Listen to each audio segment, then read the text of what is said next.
So if you own one of these pellet stoves and your blower motor went bad, this is the easiest repair you could actually ever do, and something you should do yourself. Don't call somebody for this.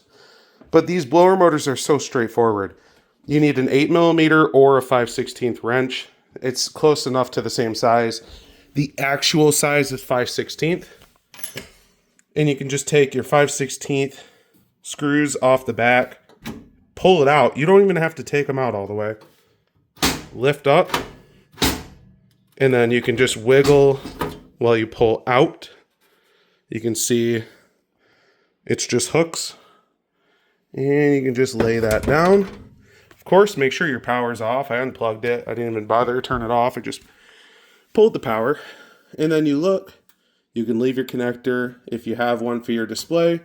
And then for this bad boy, it's just 3 Phillips heads right here. I already took them out. 1, 2, 3. And it's loose. As far as the spade connectors, there's just 2 spade connectors. Pop off the top, pop off the bottom. Remember the orientation. I don't know if that's going to matter, to be honest with you, but you might as well put it on the same way the factory did. And then you go over here. This door's already off. Same exact thing as the other side. You have your 3 screws on the back, and then I believe, 3 screws on the back, and then you just pick it up and pop it out. Same exact thing. You have 1, 2, 3. I left 1 in for the video. I'm going to go ahead and pull this out for you. So when you go to remove it, you pull up on it, do a little bit of tilt, and then you can push down, and you can see that groove, how you have to, there you go, a little bit more light, where you have to pull up on it and push down because the groove is at an angle. But yeah, pull it up, push down. And this is out on this side. Go over to the other side. Same process. Move this stuff so we don't break anything. We're going to pull up, push down. She's off.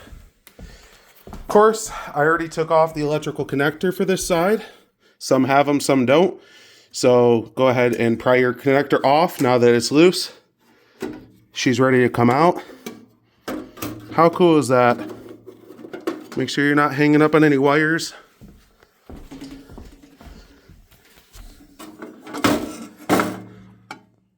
There it is. And the main failure point to almost every single one of these is this trash bushing. I bet you if somebody made one of these out of copper or like an oilite bushing, this probably would last 2 to 3 times as long. But these rubber grommets, they just cut themselves. And when they cut themselves, this starts to rattle around. This is on purpose. Guaranteed they just want to sell these. So it's really scummy. The way to get back at the company for making such a cheap product is to not buy the factory stuff. You might as well just go after an aftermarket one. I have a link for this in the description below if you want this exact same part so that you know it will work. But for the most part, the orientation of the motors is different. There's 2 of these that look the exact same until you get to the motor. So if your motor looks like this, you're golden. You're good to go. I did notice that some of the outputs are different. I guess time will tell if that matters. That's weird to me because it's the exact same size. So we'll see in the long run what happens. But for this one, this had the numbers matching identifiers. So like I said, if you want this part, it's in the description. Installation process is the same though. Let me go ahead and show you.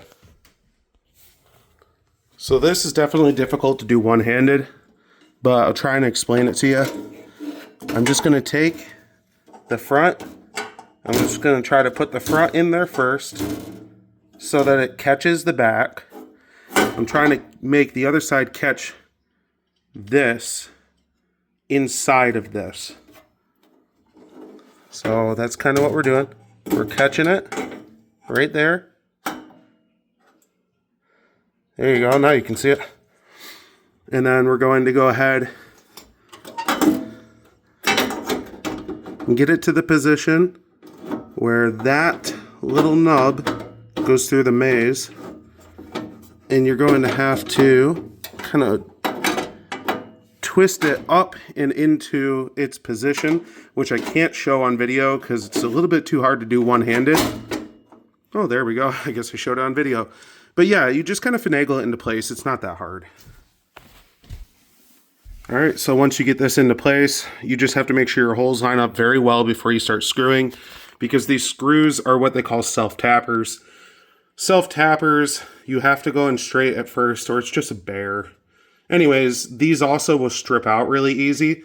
Of course, being a Phillips head, you're probably going to struggle to strip these out. That's why I think this is such a good job for a DIY person to do. It's so straightforward. That's it. I went ahead and put these spade connectors back together. And I put the ground spade connector, that's a grounding spade connector, back on. You can see this motor has like a silicone. I don't know if that's going to last longer or not. I guess we'll tell. I had good reviews. But yeah, that's it. That's the full repair. Put your sides back on. Make sure everything's tight. Always double check that. Put your sides back on. Tighten everything up. Start her up. There you go. She's done. All right. Test run works. And this fan is so much quieter than the original, which is actually pretty neat. Maybe that's a good thing. We're going to see in the long run for sure. But yeah, everything works. It's quiet. It's operational. No vibration. She's fixed. If you guys have any questions or you want me to tear into anything, let me know. I'm going to do some videos on the tear down of the stove. I think I'm going to replace, the felt liner or the fiberglass liners and maybe the door.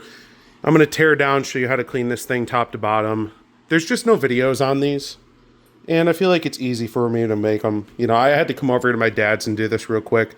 So why not make a video so somebody knows what they're getting into and they know what tools to grab? It takes me a couple minutes. Anyways, consider subscribing if you liked it. Thanks for watching.